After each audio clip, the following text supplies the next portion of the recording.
Hello, welcome back to my channel. This time I am covering this little thing that you see here.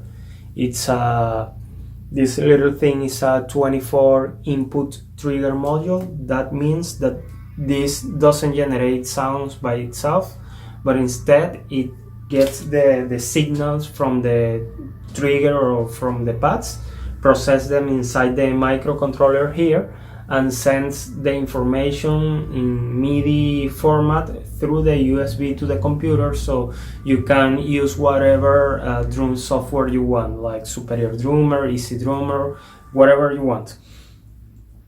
This little thing you see here is a 24 input if you are going to use only single sound pads, and if you are going to use all in dual sound pads, it's a of course 12 input. I think that there is one input less because there is like two kinds of inputs for the different hi-hat pedals that are in the market. So you will end up with 11 inputs or something like that, and whatever combination you want in between. You can tell the module that you are going to use two inputs as dual sound and the other next two inputs as mono for single sound pads. It's a really capable module. Some people in the forums and things that I've read compare it to the TD20 module. Maybe TD10, TD20, something in between. And well, I never used a Roland TD20, for example, but it's a really capable. I've been using these modules and the older version since 2009, 2010, something like that. If you don't bear that idea of the capabilities of this module that you can see in some videos of Henry Christensen in YouTube. I will link in the description. You can see in those videos how capable this module is. But if you don't bear that idea, then you can use this as an extension module for your main high-end flagship TD50, Mimic Pro, whatever you want. Okay, it's still a capable module. This thing have many features in it, many parameters that you can configure, change. Of course, you can use 2 songs Roland pads, 2 songs Yamaha pad, 3 songs Roland pad, because you can tell the module to use 2 stereo inputs for that purpose, or you can use even like this one, 3 song Yamaha style pad that uses some kind of tricky inside and uses only 1 stereo input. Okay. Of course, also before I forget it, there is a PC software where you can configure all the parameters in the PC, so you don't have to switch between your module and your PC, and you will see all the parameters in one big screen. It's not that beautiful software, but still you can program every parameter there. There are different versions. Maybe at this point you are wondering why I'm watching this heck. Why the heck I am watching this little thing? I just want a module and sit on and play on. Of course you can. There are many versions in the Dimitri's page. It's megadrum.info. He himself builds the modules if you want, because if you want to build your own module, you also can, as I'm going to do with this little board that I have here. Is 5 centimeters by 5 centimeters. I did buy the smallest one of all of the versions that Dimitri have, and if you want, you can even buy a beautiful complete module, just plug and play, with a beautiful aluminum case and LCD color screen and all that stuff. Okay. You need. I've been discussing this in some pages. I think in Digital Drummer Facebook page, someone was asking me something about who sells the firmware or the schematics, and of course the schematics are free. You can watch the schematic, repair for wielding your own module, but the firmware that goes into the microcontroller needs to be programmed by Dimitri himself. If you load a firmware into any other microcontroller, it won't work. He did build the word for this. For it is a bootloader. It's like a protection, so no one can program any other module or any other microcontroller, but only the microcontrollers that Dimitri programs himself. After Dimitri programs those microcontrollers, then you can start updating the firmware. Okay. Sorry. Of course, if you want to help, my intention with this series of videos that I am going to do over time is to increase the a healthy community around the Megadrum drum module. If you want to help me, and if you plan to buy a Megadrum drum module from Dimitri, just go to the page and please help me with this. And tell him, hey, I want to buy the drum tech the Megadrum module because I saw a video on eDrum Sense YouTube channel, and he will address a small amount of money for me to send me any more other modules, bigger modules, or as money or whatever. We already did arrange something like that. Okay, so that will help me to build out the channel around this module, because right now all the things that I am going to build around it are from my pocket. Okay, so let's continue. Why I am going to make these videos? Well, there are almost 3 reasons, major reasons. The first one is that there is absolutely no information, zero information about this module, how to program it, how to configure the different parameters, how to I don't know, to fix, to debug any failure in the board. If there is so, it's really doubtable, but still there can be. Look, even $2,000 Roland modules can have a problem, and this thing, really capable model, I need to say so, for $200 is not free of any failure over time.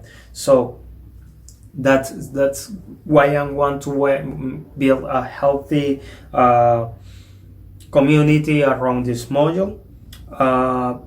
It's something that we need to understand, that this module is really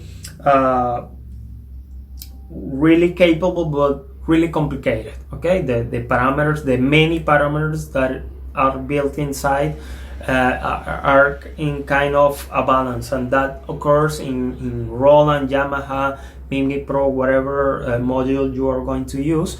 But in this one, there are more parameters to accommodate our long, really big chunk of different brands of pads. Okay,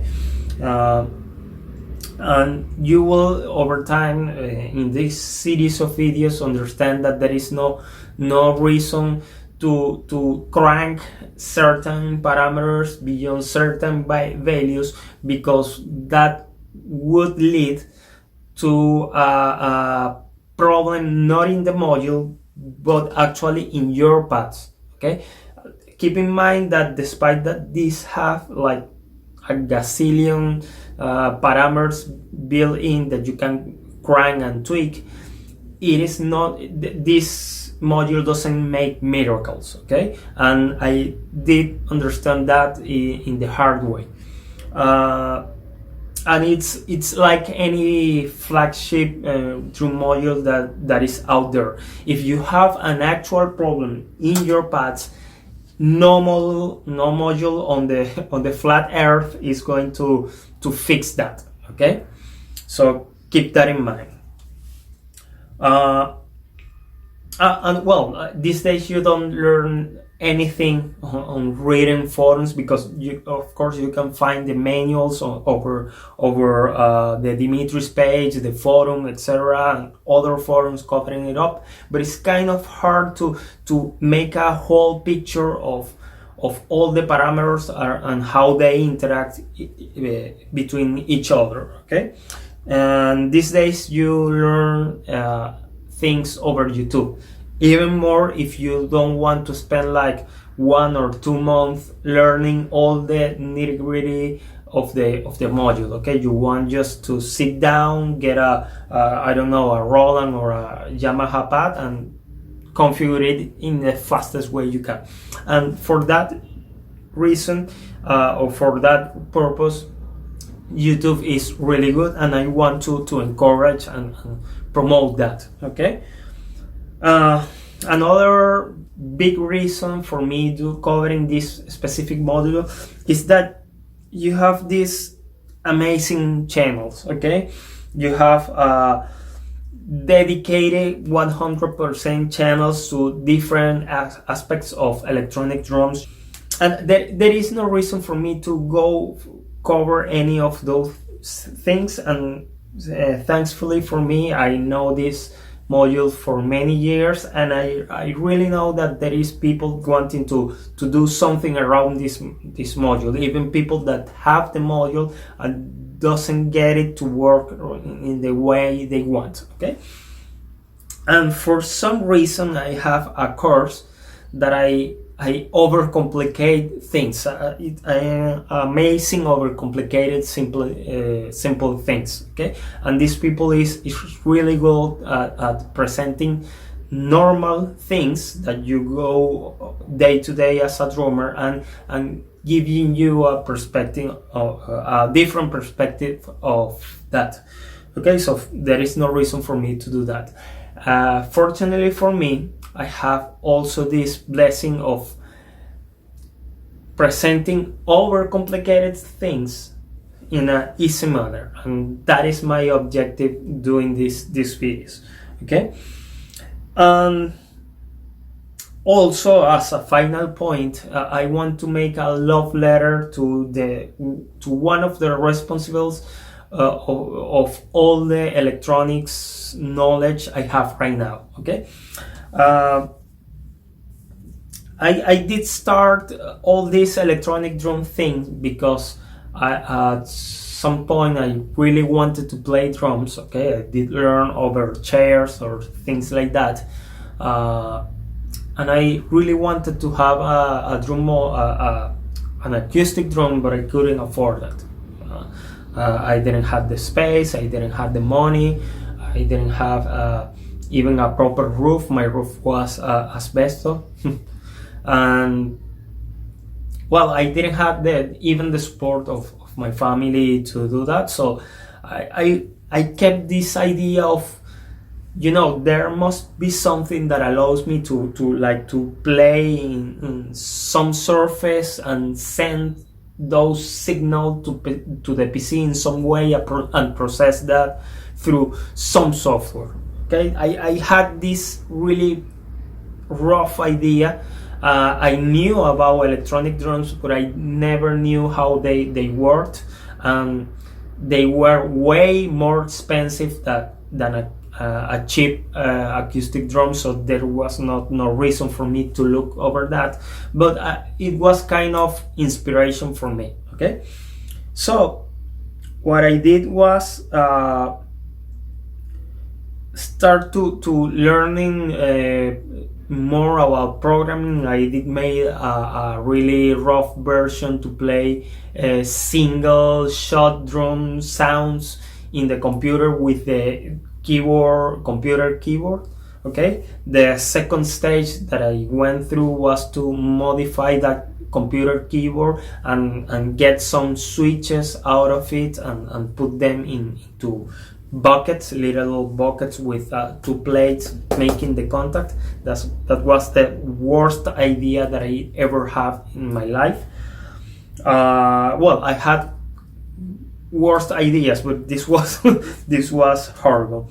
Okay, and the third stage that I went through, and that was when all this thing started, is when I did discover the admir idrum.info page. There was like some kind of chips making some kind of things and sending some kind of information to the PC that did end to be MIDI information. I never heard of that.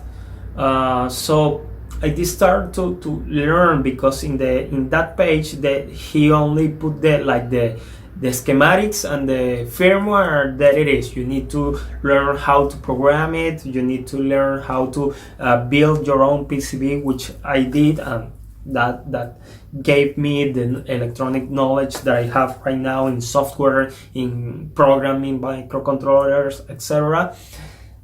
After learning all that, I did decide to build my own drum module. Second worst idea. It worked, but it wasn't that good. And then with the idrum.info, I did learn about the software that I needed, that ended to be battery 1, okay, battery 2 then, and then BFD. They were like the kings of the moment, and Superior Drummer 1, the FH1, wasn't in the scene yet. I think they used that software to make records for Meshuggah metal band, okay, for their own. It wasn't a software until 2006, I think. Please correct me on that. 2008. It was like around, but still wasn't a strong software, and you can even watch like 2 or 3 videos of random guys doing some little plays on DFH, while you had more videos on DFH, for example, BFD, sorry, for example. I did learn about all the software, the Cubase, and I did learn how to kind of produce music on Cubase. And then I crashed into Megadrum, this Megadrum drum module in 2010 or so. Amazing difference between the first modules that I made and the Megadrum, but still I did had like a problem in my crappy pads, really cheap pads made of wood and things, any kind of weird material that I have at the moment. And I got kind of disappointed, thinking that the problem was the module, okay? And I managed over many years to buy a Roland TD3, only to realize that the Roland TD3 did respond the same and even kind of worse than the Megadrum drum module. So I did decide to I didn't decide. I didn't have the resources at the moment to go back to the Megadrum, because I did tear down it and make many things in other drums and etc. And well, I kept the Roland TD3 until these days. And fortunately, I did move out of Venezuela. Things were going south since many years ago. Well, right now I am doing better than I was doing in Venezuela, and I could afford again a Megadrum drum module, this time with the proper firmware, because the version I had was a really ancient version, and yet it was a really good module. So that's it. That is the explanation of why I want to do this series of video. Hope you stay tuned if you have a Megadrum, or if you think to buy a Megadrum, or if you need an expansion board for your Megadrum, which this one is really perfect because it's the smallest, the cheapest one, and you have other versions, bigger versions with of those up to 65 56 sorry, 56 inputs mono, and 26 inputs stereo inputs. Okay, all of them programmable, and any combination in between those numbers. So thank you very much again. I hope you stick to the channel if you want to use this module. In the next videos, I'm going to be building the things I need to really start testing on the pads I have, and you will see how it responds with R drums trigger bar, DrumTech Real Fill Mesh Head, Yamaha style 3-zone pads, some crappy like this one, the crappiest pads you are going to find, and this kind of shady power drums brand. Okay, so thank you very much. Stay tuned.